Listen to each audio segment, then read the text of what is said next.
Sobat damai semuanya dimanapun kalian berada, balik lagi bersama aku Naila di kelas filosofis.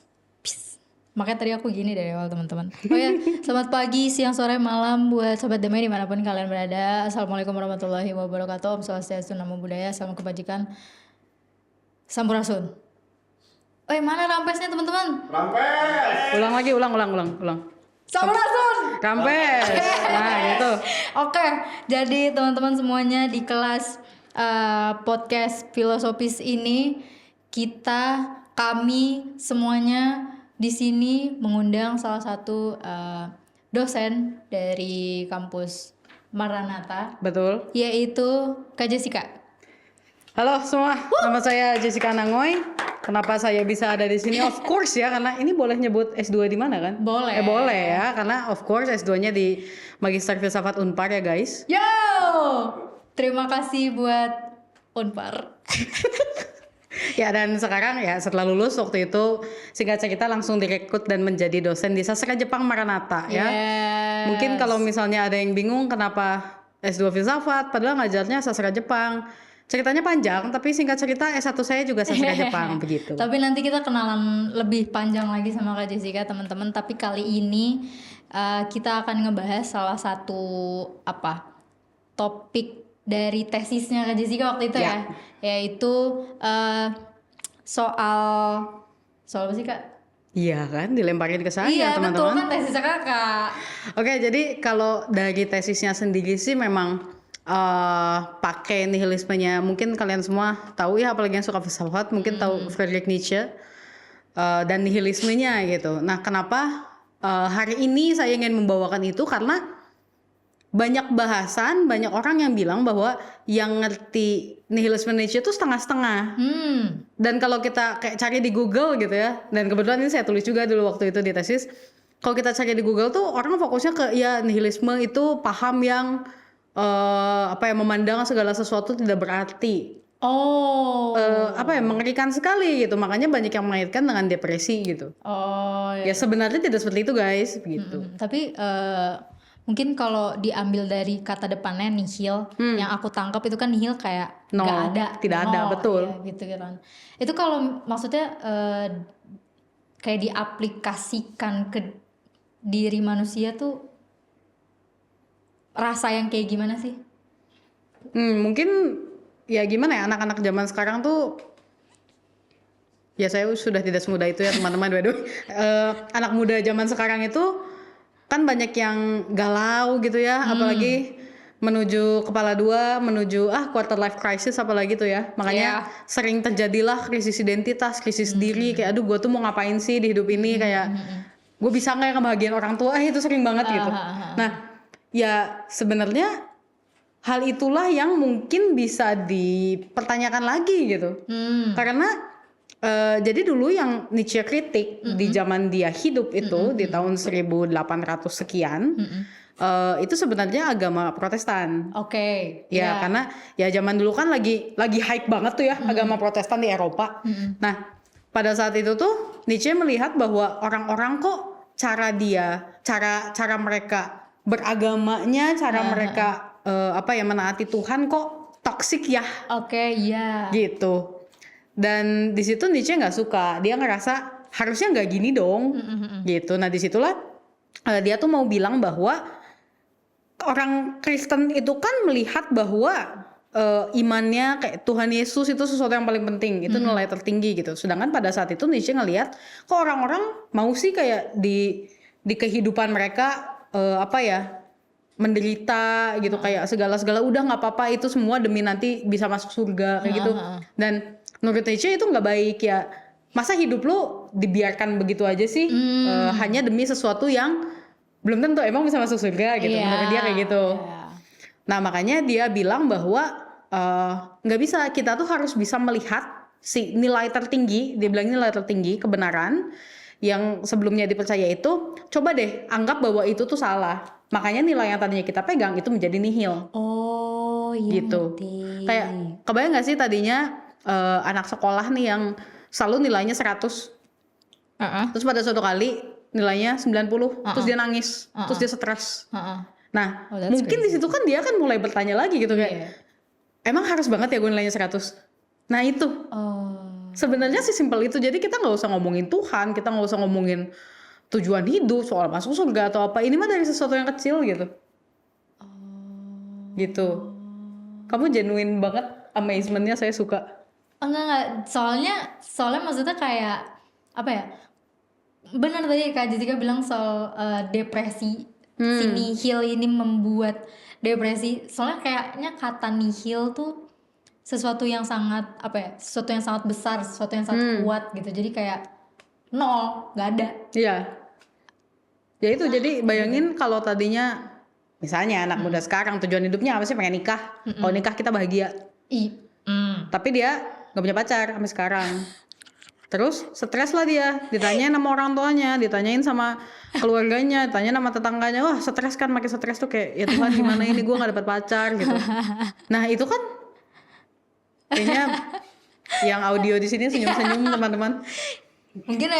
Mungkin ada yang relate. Ya mungkin teman-teman juga yang nonton ada yang relate kan gitu. Nah ya terus di situ kita kan jadi melihat standar dunia atau setidaknya standar sekitar kita lah, bahwa kebenaran itu kita harus nikah. Terus ya habis itu sebenarnya tidak berhenti, habis itu kayak ditanya anaknya punya anak kapan, habis itu ditanya lagi punya dedek kapan. Gitu kan. Iya sih. Nah itu, nah mungkin kita tuh harus melepaskan standar itu untuk kita mencapai kebahagiaan. Gitu. Jadi tujuan akhir dari nihilismenya Nietzsche itu ya sebenarnya bagaimana kita mencapai kebahagiaan dalam hidup juga gitu loh. Nah masalahnya orang-orang tuh sering bikin standar. Kalau mau bahagia ya harus nikah, mau bahagia harus jadi manajer misalnya, mau bahagia jangan kuliah di jurusan tertentu misalnya, kayak gitu. Nah padahal kan yang namanya orang kan ya beda-beda. Mungkin ini terdengar klise ya, tapi ya pada kenyataannya ya permasalahan ini tuh ada, banyak. Mungkin bahkan dialami setiap orang, sekecil apapun itu gitu. Bener sih, tapi ngomongin soal standar, tadi aku sempat baca juga soal si standar yang orang-orang bikin ini. Menurut Kak Jessica tuh kita bikin standar baru dan melupakan standar orang lain tuh salah nggak sih?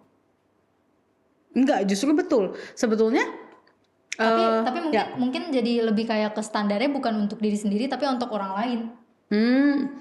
Kalau gitu berarti kita memaksakan kehendak ke orang lain. Misalnya, ya buat saya yang dosen ini, saya merasa pendidikan tuh sangat penting. Tapi mungkin buat Naila ya enggak juga. Ada hal yang lebih penting daripada itu. Daripada gua ngajar S2, misalnya gua mending liburan, terus gua ketemu cowok bule misalnya kayak gitu. Gua ketemu siapa, terus gua mau balik lagi ke Indo, ya itu kan bisa jadi sesuatu yang lain gitu. Ya memaksakan standar sih itu akan membuat kita jatuh ke nihilisme lagi. Dan itu yang ngebuat seseorang jadi punya krisis kepada diri dia sendiri. Bisa jadi ya salah satu channel yang besar ya gitu. Gitu. Nah, nihilisme ini sebenarnya dibagi dua. Tahap pertama itu nihilisme pasif. Itu yang biasa kita kenali secara umum ya, bahwa segala sesuatu itu tidak ada maknanya. Itu pasif. Nah, sebetulnya ada tahapan berikutnya yang adalah nihilisme afirmatif namanya, mengafirmasi sesuatu kan. Nah, jadi waktu kita udah sadar nih standar yang kita pegang itu mungkin ini bukan buat gua deh. Kalau misalnya ada pikiran kayak gitu, itu kita sudah bisa menuju nih, oh kita udah nyampe nih nihilisme pasif. Pasifnya di mana? Karena pada saat itu kita merasa yang benar itu ternyata salah. Jangankan tujuan hidup lah, misalnya apa ya?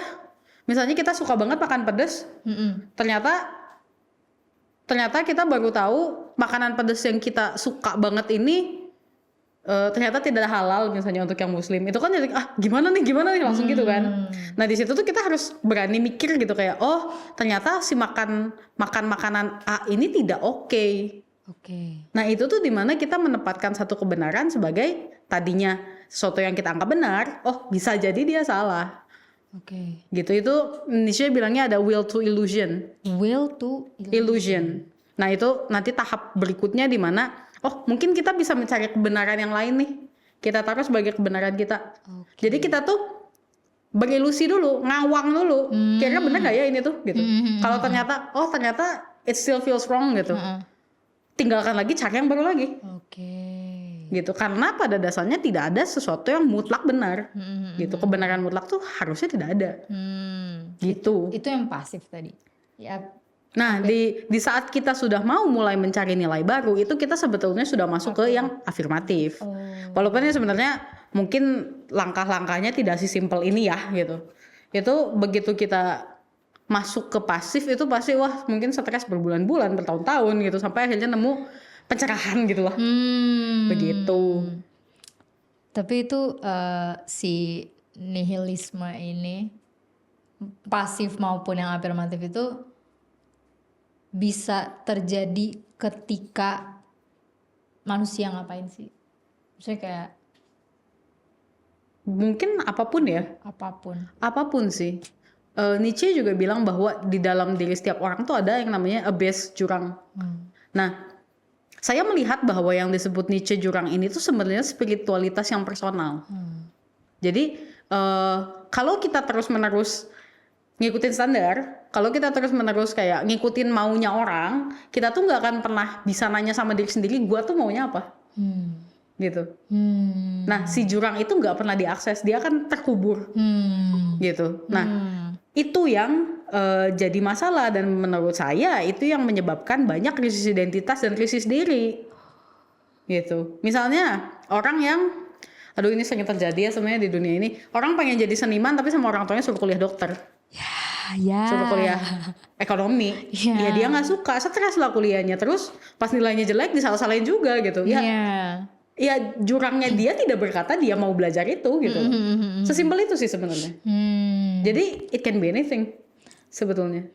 Kalau dari salah satu yang aku baca juga, kakak kan nulis di situ apa ya, fokusnya kayak ke cinta tadi yang ngebahas soal cinta. Itu masuknya dari mana itu? Kalau soal cinta ya samalah kayak ya standarnya dunia, standarnya masyarakat tuh ya kita harus nikah, terus harus punya anak, harus punya apa ya, harus punya tujuannya tuh pokoknya berkeluarga, membentuk keluarga baru ya. Itu sama sih gitu. Ya mungkin soal pembahasan tentang cinta ini nggak bisa terlalu jauh ya karena itu jadi melebar lagi gitu. Tapi pada intinya persoalan cinta pun sama bisa dipertanyakan kembali gitu. Pakai nihilisme pun.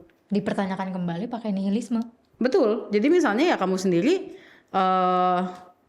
ditanya terus gitu, kamu kapan punya pacar nih gitu. Terus padahal secara personal kayak ya akunya belum siap misalnya. Akunya masih pengen main, akunya masih pengen nabung misalnya atau apa. Ya sebenarnya kalau kita maksain nih keinginannya orang-orang dengan sekarang punya pacar gitu. Terus dengan kriteria misalnya harus seiman lah, harus sukunya apalah, harus orang mana lah. Ya itu kan jadi sesuatu yang pressure juga. Berarti itu kita ngikutin standar juga. Oh, tapi berarti maksudnya adalah ketika berhubungan sama itu pasti ada. Jadi maksudnya nihilisme itu pasti berangkat karena standar gitu. Betul. Dan standar tuh ya karena manusia hidup berbudaya, rules itu ada, standar itu ada.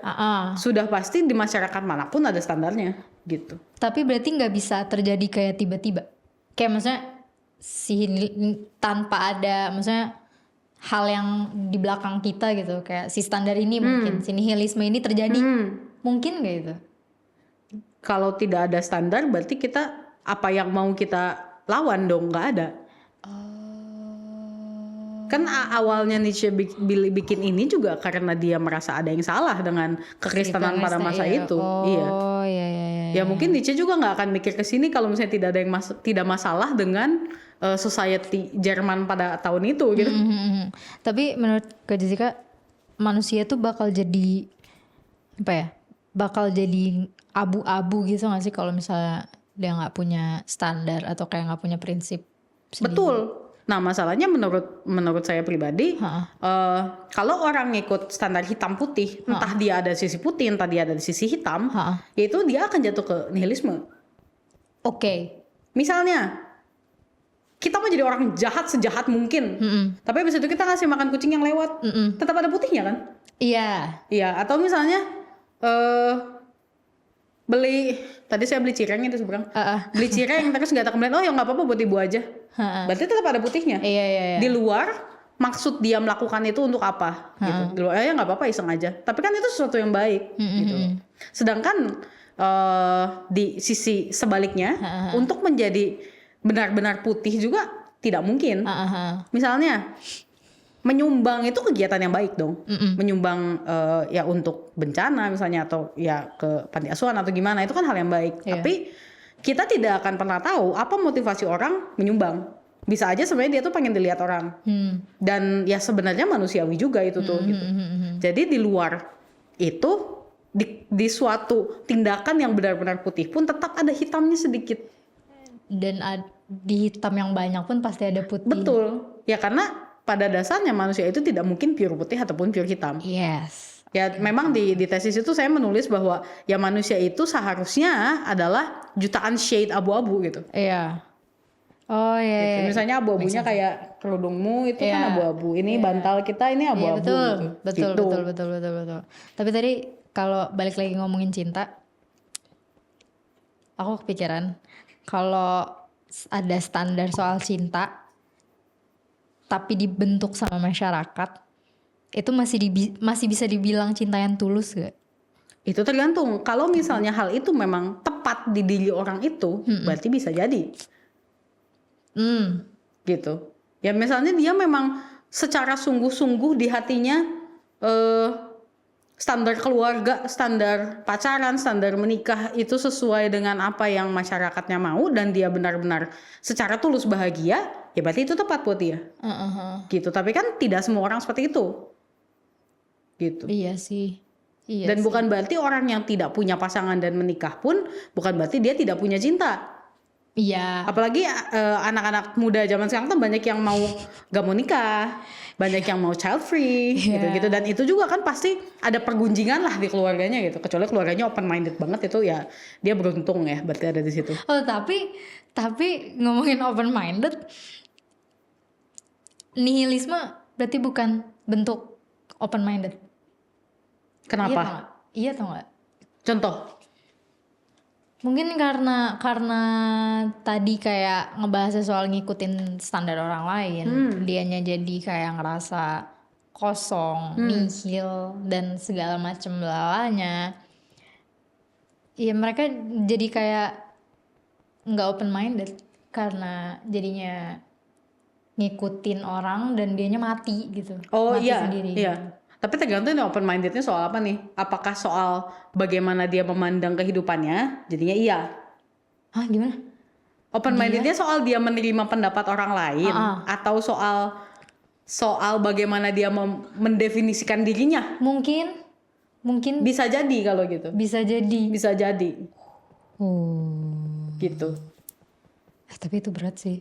Iya, Dan berat. dan Filsafat biasanya berat. betul. Orang awam pada pusing tuh begitu ngomong. Kamu jurusan apa? Filsafat. Aduh berat ya bahasannya, pasti ngobrolnya. Tapi itu seru sih Kak menurutku. Memang, makanya ditulis jadi tesis. Iya kan. Tapi itu apa namanya? Kalau nggak tahu nih, aku pernah dengar cerita aja kalau misalnya kayak, jadi ada temanku yang dia nih ngomongin soal cinta tadi, dia nggak pernah pacaran. Dan temen-temen di sekitarnya tuh ngasih si standar-standar ini, lo nyari cowok yang kayak gini, dia jadi ngikutin si standar-standar teman-temannya. Dia nggak punya standar sendiri, harus punya pasangan cowok pacar yang kayak gimana. Dan dia pada satu waktu dia curhat ke aku, dia bilang gue nggak bisa, gue gimana cara cabutnya dan lain-lain. Ya tuh kan. Iya gitu kan. Ya komentarnya gitu aja, tuh kan. ya itu sih pada dasarnya saya melihat nihilisme adalah cara pandang baru untuk cari balance. Cari balance. Misalnya kita nanya sama diri sendiri, sekarang lu maunya apa? Misalnya maunya bunuh orang gitu. Ya nggak bener juga. Karena memang standar-standar dalam masyarakat itu kan pasti ada. Tapi ini tuh bagaimana kita bisa cari balance-nya supaya membahagiakan semua orang. Gitu. Tapi mungkin memang tricky ya. Misalnya itu pada akhirnya harus membunuh orang karena membela diri. Ya di satu sisi tetap ada yang kontra dong, apalagi dengan netizen Indonesia ya, tetap ada yang kontra. Tapi yes, at the end of the day balik lagi gitu ya. Ya menurut si orang itu sendiri gimana sih gitu. gitu. Atau jangan bunuh orangnya terlalu ekstrim guys. Apa dong? Apa ya?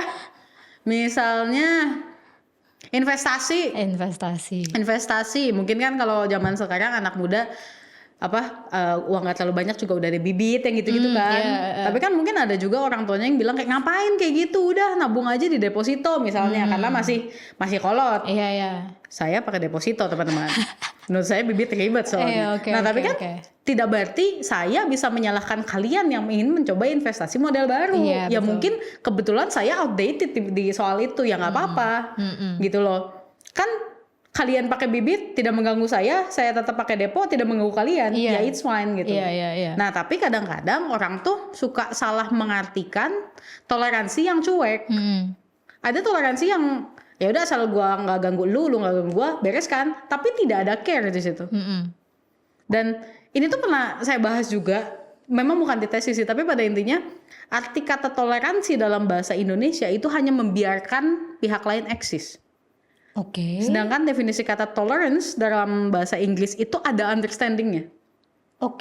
Nah di situ ya mungkin karena saya juga orang bahasa ya, saya mikir kayak ternyata definisi dalam bahasa itu benar-benar membentuk pola pikir. Gitu. Sebenarnya kalau kita bilang kita menoleransi tuh kita peduli nggak sih sebenarnya sama mereka? Gitu. Kalau toleransi cuman dengan membiarkan mereka hidup sih, menurut saya ya apa bedanya sama kayak kita ngelihat rumput di jalan yang kadang diinjak kadang enggak. Iya. Gitu. Benar-benar. Tapi aku dari tadi kepikiran. Kayak gimana? Orang yang terdampak nihilisme itu, dia sebenarnya hidup bermakna, punya makna di hidupnya atau enggak? Pasti ada, tapi antara belum menemukan atau dia masih stuck sama nilai makna yang lama, atau ya dia sedang mempertanyakan kembali si makna barunya. Makna yang lama tuh maksudnya standarnya. Standar, iya. Gitu. Karena kalau misalnya dibilang gitu, aduh ini hidup gua kok meaningless ya, kok nggak ada makna ya. Tapi itu tuh pasti ada something. Misalnya, ya lu tetap pergi ke sekolah, ya lu tetap ngerjain kerjaan lu. Berarti kan tetap ada sesuatu yang bikin kita keep moving on kan. Tapi mungkin ya kita tuh belum sadar aja apa sebetulnya yang bikin kita maju terus gitu. Nah mungkin nanti pada suatu kali orang ini sadar, ternyata selama ini gue hidup tuh buat kucing-kucing gue gitu. Belakangan ini kan di sosmed suka ada video-video kayak gitu. Ternyata yang bikin dia pengen hidup terus tuh ya binatang peliharaannya misalnya, atau artis favoritnya misalnya. Ya nggak salah sebetulnya, ya silakan gitu. Jika apapun itu bisa memberikan makna, ya jalankan. Gitu selama kita tidak merugikan orang lain lagi. Nah masalahnya kadang-kadang orang-orang tuh naif, kayak misalnya apa ya, pokoknya gue tuh harus banyak bantu orang. Tapi dalam perjalanannya dia membantu orang, dia juga kehilangan dirinya. Menurut saya itu pun naif. Ya kamu nggak bisa hidup dong kalau gitu. Jadinya dia tuh tetap penderita, tapi pura-pura enggak. Nah itu tuh exactly yang dikritik sama Nietzsche gitu. Karena zaman dulu dia ngelihat ya orang Kristen pada masa itu seperti itu.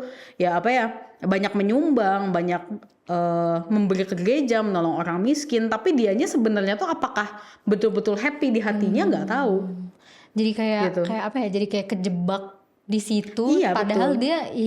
dia hidup milih jalan dia sendiri sebenarnya. Betul. Sebenarnya seharusnya dia bisa milih jalannya sendiri. Gitu. Crazy. Tapi itu ya enggak. Tapi yang menarik dari yang aku tahu di tesisnya kakak kan ngebahas soal 2 film ya? Ya. Apa sih? Ride or Die sama satu lagi? Sebenarnya filmnya yang satu tuh TV series. Karena season 1 masih di TV, itu judulnya Killing Eve. Kalau tahu Sandra Oh yang main di Grey's Anatomy, dia tokoh utamanya. Killing Eve. Satu lagi film Jepang itu Ride or Die. Judul Jepangnya Kanojo. Oke. Karena itu menarik, itu bisa ngambil si nihilisme dan lain-lain makna standar dari si film itu gimana sih Kak? Kalau dijelasin spoiler. Gimana dong? Nah kan, kalian kepo kan? Kalau kalian kepo makanya nonton aja dulu filmnya. nanti kita lanjutin lagi ngobrol sama Kak Jessica karena ternyata waktunya. Aduh, maaf. Jadi teman-teman keluar dari standar kalian. Salah. Keluar dari standar lama. Ya. Kita tuh harus hidup kok jangan aku lah Apa ya, sih? harusnya Kak Jessica dong. Gimana sih Kak Jessica? Tungguin aja dulu. Ya mulai lagi. Kak Jessica. 1, 2, 3. Gimana? Kan kalian gak mau spoiler, jadi makanya nonton aja dulu filmnya. Biar kita bisa bahas bareng-bareng lagi sama Kak Jessica. Dan kemudian daripada itu waktu yang sudah mepet dan hampir habis, mending kita dengerin dulu daripada soal itu sendiri dari Kak Jessica. Closing statement. Let's go. Oke, jadi pada intinya untuk kalian-kalian semua yang sedang merasa krisis diri, krisis identitas, atau krisis-krisis yang lainnya, kalau krisis keuangan saya tidak bisa membantu, maaf. Loh, relate semua di sini guys. Ya pada intinya, apapun yang kalian punya, apapun yang kalian pikirkan, yang kalian merasa itu genuine dari diri kalian, itu jangan pernah hilang. Karena itu yang membuat diri kalian adalah kalian. Yoi. Gitu, yang orang lain nggak punya. Nah, pada intinya dengan nihilisme ini kalian harus mencari balance. Ini bukan soal membuang nilai lama, jadi udah gue hidupnya gimana gue, nggak gitu. Tapi cari balance-nya. Dan setelah kalian mencari balance itu, ya semoga hidup kalian akan lebih damai dan lebih menyenangkan. Seperti itu. Ya udah gitu teman-teman, dengerin ya. Jangan lupa buat nonton filmnya juga, soalnya itu seru banget. Ride or Die sih teman-teman. Tapi ini kedua, Ride or Die tolong ditonton untuk yang 18 plus, mungkin 15 plus gak apa-apa. 20 aja nih gak sih? Enggak sih. Enggak ya? Ya udah nggak apa-apa. Ya udah teman-teman, terima kasih. Kita balik lagi nanti di kelas filosofis dengan narasumber-narasumber yang sangat ya gitu, aku nggak tahu maksud aku apa, tapi intinya terima kasih teman-teman, terima kasih Kak Jessica, terima kasih tim semua yang ada di sini. Dadah. Thank you filosofis.